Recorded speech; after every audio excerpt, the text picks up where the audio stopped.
నమస్తే. జర్నలిస్ట్ మందగిరి. ఆంధ్రప్రదేశ్లో భారతీయ జనతా పార్టీ 10 శాసనసభ నియోజకవర్గాలు పోటీ చేసే వాటి యొక్క గ్రౌండ్ రిపోర్ట్ మీ దృష్టికి తీసుకుని వచ్చే ప్రయత్నం చేస్తాం. మొత్తం మీద ఆంధ్రప్రదేశ్లో అరకు శాసనసభ నియోజకవర్గం నుంచి వైఎస్ఆర్ కాంగ్రెస్ పార్టీ అభ్యర్థిగా రేగం ముత్యలింగం, బీజేపీ అభ్యర్థిగా పొంగి రాజారావు పోటీ చేస్తున్నారు. ఇక్కడ ప్రధాన పార్టీ ఉన్న 2009 నుంచి ఇక్కడ తెలుగుదేశం పార్టీ గెలిచిన పరిస్థితి లేదా శాసనసభకు. ఇక్కడ 2014-19 కూడా వైఎస్ఆర్ కాంగ్రెస్ పార్టీ అభ్యర్థి ఇక్కడ విజయం సాధించారు. ఇక్కడ పూర్తిగా ఎస్టీ నియోజకవర్గం కావడంతో ఇది వైఎస్ఆర్ కాంగ్రెస్ పార్టీకి అనుకూలంగానే ఉండే పరిస్థితి ఉంది. ఇక్కడ బీజేపీకి ఇటువంటి ఛాన్స్ ఉండే అవకాశం ఉండకపోవచ్చు అనేది గ్రౌండ్ రిపోర్ట్ బట్టి మనకు అర్థమవుతుంది. అదేవిధంగా ఎచ్చెర్ల శాసనసభ నియోజకవర్గం, ఇక్కడ వైఎస్ఆర్ కాంగ్రెస్ పార్టీ అభ్యర్థిగా గొల్ల కిరణ్ కుమార్, బీజేపీ అభ్యర్థిగా నడికూటిటిడి ఈశ్వరరావు నిలబడి. ఈశ్వరరావు శ్రీకాకుళం జిల్లా బీజేపీ జిల్లా పార్టీ అధ్యక్షుడిగా పనిచేస్తున్నారు. ఇక్కడ కూడా ప్రధాన పోటీ ఇద్దరి మధ్య ఉన్న ఇక్కడ వైఎస్ఆర్ కాంగ్రెస్ పార్టీ అభ్యర్థికే విజయ అవకాశాలు పుష్కలంగా ఉన్నాయని మనం చెప్పవచ్చు. అదేవిధంగా విశాఖపట్నం ఉత్తరం నియోజకవర్గం నుంచి భారతీయ జనతా పార్టీ అభ్యర్థిగా విష్ణుకుమార్ రాజు బరిలో ఉండగా, ఇక్కడ వైఎస్ఆర్ కాంగ్రెస్ పార్టీ అభ్యర్థిగా కేకే రాజు, జై భారత్ నేషనల్ పార్టీ అధ్యక్షులుగా ఉన్న జేడి లక్ష్మీనారాయణ ఇక్కడ బరిలో ఉన్నారు. ఇక్కడ ముక్కోన పోటీ నెలకొంది. ఇక్కడ ప్రధానంగా జేడి లక్ష్మీనారాయణ కూటమి ఓట్లు పెద్ద ఎత్తున చీల్చడంతో ఇక్కడ బీజేపీ అభ్యర్థి విజయ అవకాశాలు పూర్తి స్థాయిలో సన్నగిల్లేని మనం చెప్పొచ్చు. ఇక్కడ కూడా వైఎస్ఆర్ కాంగ్రెస్ పార్టీ అభ్యర్థికి అనుకూలంగా ఉన్నట్టు గ్రౌండ్ రిపోర్ట్ బట్టి మనకు అర్థమవుతుంది. అదేవిధంగా అనపర్తి శాసనసభ నియోజకవర్గం నుంచి ఇక్కడ వైఎస్ఆర్ కాంగ్రెస్ పార్టీ అభ్యర్థిగా సత్తి సూర్యనారాయణ రెడ్డి, బీజేపీ అభ్యర్థిగా నల్లమిల్లి రామకృష్ణారెడ్డి. ఈ నల్లమల్లి రామకృష్ణారెడ్డి తెలుగుదేశం పార్టీ అభ్యర్థిత్వం ఆశించి చిట్ట చివరిలో రాకపోవడంతో టీడీపీ బీజేపీ నాయకుల సమావేశానంతరం బీజేపీ పార్టీలో చేరి బీజేపీ బీఫామ్ మీద ఇక్కడ నల్లమిల్లి రామకృష్ణారెడ్డి పోటీ చేస్తున్నాం. ఈ నియోజకవర్గంలో టైప్ ఫైట్ మధ్య నడుస్తుంది. ఇక్కడ గెలుపు ఓటములు నువ్వా నేనా అనే స్థాయిలో జరుగుతుంది కాబట్టి ఇది పూర్తి స్థాయిలో అలా గెలవచ్చు, వాడచ్చు. మంచి టైప్ ఫైట్ నెలకొంది ఈ నియోజకవర్గం. కొంత బీజేపీకి ఈ నియోజకవర్గం సానుకూలంగా ఉందని మనం చెప్పవచ్చు. అదేవిధంగా కైకలూరు శాసనసభ నియోజకవర్గం నుంచి వైఎస్ఆర్ కాంగ్రెస్ పార్టీ అభ్యర్థిగా తాజా శాసనసభ్యులు దూలం నాగేశ్వరరావు, బీజేపీ అభ్యర్థిగా కామినేని శ్రీనివాస్. కామినేని శ్రీనివాస్ 2014లో భారతీయ జనతా పార్టీ తరఫున శాసనసభ్యులుగా ఇదే నియోజకవర్గం గెలుపొంది మంత్రిగా పనిచేశారు. తిరిగి కామినేని శ్రీనివాసుని ఇక్కడ బరిలో దించారు. వయసు భారం 70 సంవత్సరాల వయసుగా పెద్ద వయసుగా ఉండటంతో ఇక్కడ కొద్దిగా వయోభారం వల్ల కొంత ఎన్నికల ప్రచారం వెనకబడ్డాడని తెలుస్తుంది. మొత్తం మీద పోటీ ఇక్కడ నువ్వా నేనా అనే పరిస్థితిగా ఉంది. ఇక్కడ కూడా విజయ అవకాశాలు కొద్దిగా కనపడుతున్నాయి ఇక్కడ పరిస్థితి.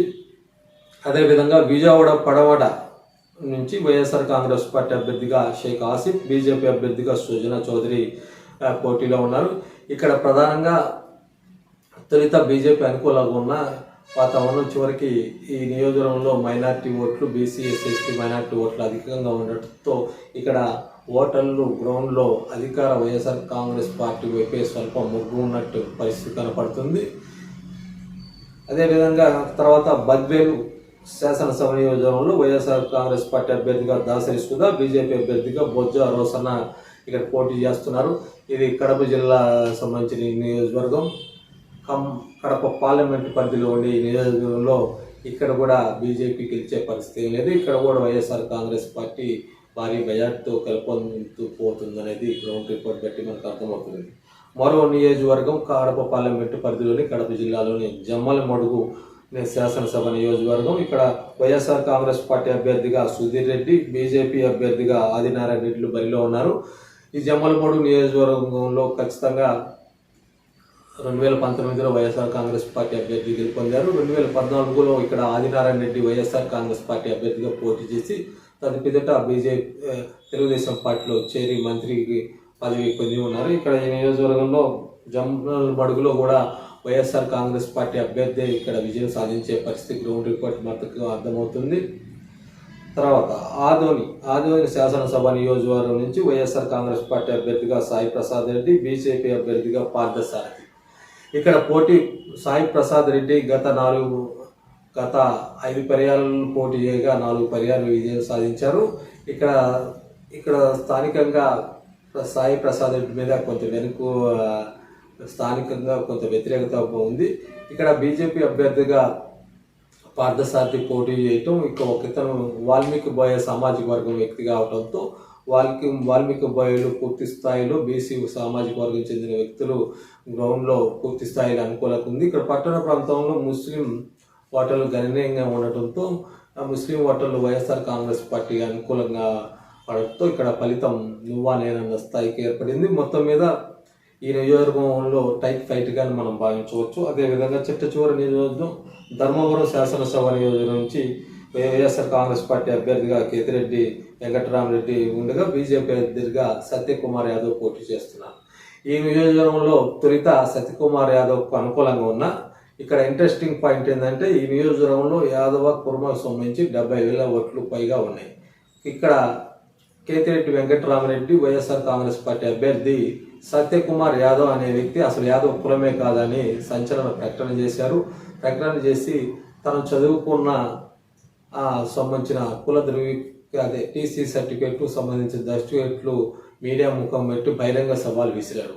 నువ్వు దమ్ము ఉంటే నువ్వు యాదవ్ అని నిరూపించుకో, నేను రాజకీయాల నుంచి శాశ్వతంగా తప్పుకుంటానని.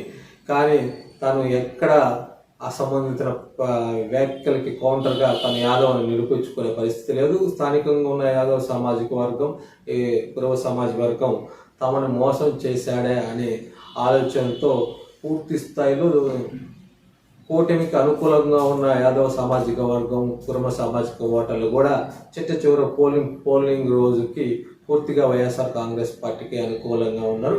మొత్తం మీద 10 శాసనసభ నియోజకవర్గాలు పోటీ చేస్తే 8 ఖచ్చితంగా ఓటమి దిశగానే ఉన్నాయి. కేవలం 2 టైట్ ఫైట్ నడుస్తుంది. 5 కైకలూరు, 1 కామినేని శ్రీనివాస్, ఆదోని పార్థసారథి. ఈ 2 గెలుస్తా లేదా అనేది ఎన్నికల ఫలితాల రోజు మనకు అర్థమవుతుంది.